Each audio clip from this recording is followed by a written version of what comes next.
ఏంటండి ఏం సంగతులు? నాకైతే ఇవాళ ఒకటి బాగా అనిపించిందండి. మనకేదైనా ఉద్యోగం ఉంది అనుకోండి, దానికి శాలరీ అనేది చాలా హైలో ఉండాలి అండి. అలాంటి జాబ్ అయితేనే చేయాలి.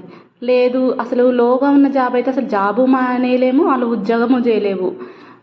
లేదు జాబ్ మానేసి వేరేది ఏమైనా చేద్దామన్నా మనకు అంత ధైర్యం రాదనమాట. సరే జాబ్ అందుకే జాబ్ అనేది పెద్దగా ఉంటే మనకు కొంచెం ధైర్యంగా ఉంటుంది అని అనిపిస్తుంది. ఎందుకంటే ఇప్పుడు చేసే జాబు మానేయలేకపోతున్నాము, అట్లనే ఫుల్ టైమ్గా యూట్యూబే చేసుకుంటూ కంటెంట్ క్రియేటర్ అయిపోదామని అంత తీసుకునే స్టెప్ కూడా లేదు. అలా ఉంటాయండి ఉద్యోగాలు. సరే ఇవాళ అయితే సండే స్పెషల్ అయితే నేను మొక్కజొన్న బూరెలు చేశానండి. ఫస్ట్ మొక్కజొన్నలు కడుక్కొని కొద్దిసేపు క్లీన్గా కడుక్కొని కొద్దిసేపు ఎండబెట్టుకున్నాను. ఆ తర్వాత మిక్సీ పట్టుకున్నాను. మిక్సీ పట్టుకొని దానికి తగ్గట్టు మిక్సీ పట్టుకున్న తర్వాత ఇప్పుడు బెల్లం పౌడర్ యాడ్ చేశాను.